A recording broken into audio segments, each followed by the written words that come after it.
Hey everybody, I thought I'd jump on again today with a thought for the day. And as we start recognizing that we have this inner critic inside of us, the one that is always calling us names, pulling us down, using an invisible measuring stick to somebody else that they have the life we want, or they seem to have everything together and I don't. And we have that internal conversation going on within us that constantly keeps us in place. It stops us from moving through and out of our comfort zone into a brand new comfort zone. And we're constantly moving in and out of that, should you choose to take that path of self-discovery and figuring out why you do what you do and the conversation that repeats in your head. Now, I know for me, when I started doing this journey, I didn't even recognize at first or give it the term the inner critic. It was just my own thoughts. But I hadn't even thought about or recognized, without the pun there, that I was the creator of my thoughts. I was the one, through my experience in life so far, that had set the dialogue up. And the dialogue of I'm not enough, I'm not smart enough, nobody likes me, I'm not going to fit into that, I can't do that because I don't have the brains for it, I'd really like to do this, but it's not going to work. That was my dialogue all of the time until I started to do a lot of my own deep dive work, and then eventually doing the training as a coach. And it's when I started doing the training as a coach that I really uncovered a lot more of the programs and sub-programs, the ones that were hidden to me. And one of the ones that was hidden from me, that I hadn't even recognized growing up most of my life, was that the only way I was going to be loved and get attention was to be sick. That was something that I had learned from a very, very young age. As a child growing up with somebody with mental health, where the household revolved around this person to make sure that they were okay, to make sure that they felt loved, they felt needed, to make sure that every aspect of their life was supported in order for the household to feel somewhat calm. That within me at a very, very young age, perhaps even before I could speak, had set up this program that when you're sick, you get taken care of. When you're sick, people love you. When you're sick, people do this for you. When you're sick, you're safe. When you're sick, this happens around you.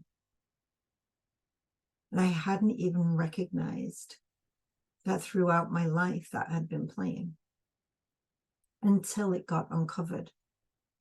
And when it got uncovered, that was massive for me, because I had had some very, very significant things happen in my life where I could have died, where I was, quote unquote, taken care of afterwards. That was huge, that I didn't even know that that was in there. And when I did recognize it, then I began to heal that childhood wound and that program that was running that had said you have to be sick in order to be loved and cared for. Part of that was me learning how to do that for me, learning how to take care of myself, to love myself, to nurture myself, where I had been expecting someone else to do that for me, to validate me. The only one who could validate me was me. The only one who could love me was me. And then when I learned to do that for myself, somebody was going to come along in my life that matched the way I felt about myself. So when we have these programs and sub-programs running, they run our lives in a way that we don't even recognize. So perhaps take a look at what's happening in your life right now. Do you have someone in your life that you go to talk to? That person that you go and talk to, do they feed into the inner critic, the negative talk, and validate that within you? Or are they somebody that gives you tools, options to be able to break free from that? Just have a look at that and see where you're at. And there's zero judgment. It is who it is. It is what it is for the time being. But when you recognize it, then you have the option to change it. You have the power to change it. It's observing it in a way that perhaps you've never observed it before. It's observing it in a way that you can now look and go, okay, I have a choice here. I can choose to go here, or I can choose to go here.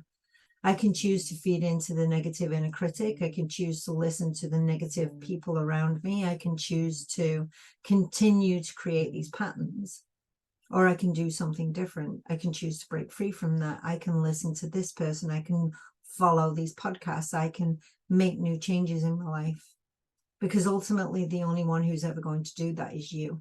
You are the only one who can create something new for you. And let me ask you this. If you look at people with lots of money and you believe that they have no problems, they don't have challenges in their life because money fixes everything, and you don't have that, and it's a negative chatter. Let me ask you, if you had all the money that you could possibly imagine, do you believe that you would be problem free? Or do you believe that some of the things that are within you will continue to run and play? And if the answer is yes, there's things within you that will continue to run and play, like, and now I'm afraid to lose money. Now my security is questioned even more because now I have something to really lose. Now people are only my friends because I have money, whatever that might be. The money isn't the reason. Because if you still have the same issues running and you have money, money is not the reason. The reason is the inner critic, the one that tells you you can't have it. And if you have it, somebody's going to take it. The inner critic is the one that tells you money will fix everything. But when you get money, no, it doesn't. Because now you have something to lose. And I remember a long time ago hearing a statement from somebody that was, money isn't everything, but it's a good down payment on feeling comfortable.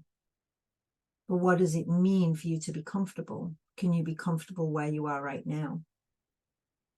What's the level of comfort that you believe you're deserving of? These are all questions that run through our minds, that the inner critic has an answer for and a belief to.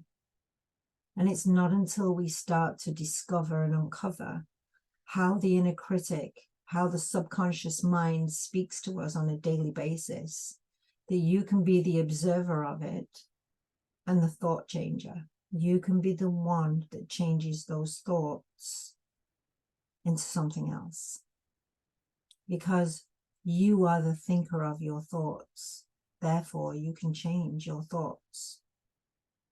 All you're doing is deleting a program that has run in the background for a very long time, that perhaps now is obsolete and doesn't function the way you want it to. So have an opportunity and take a look at that. And if you found value in this video, please share it. Have an amazing day. Bye for now.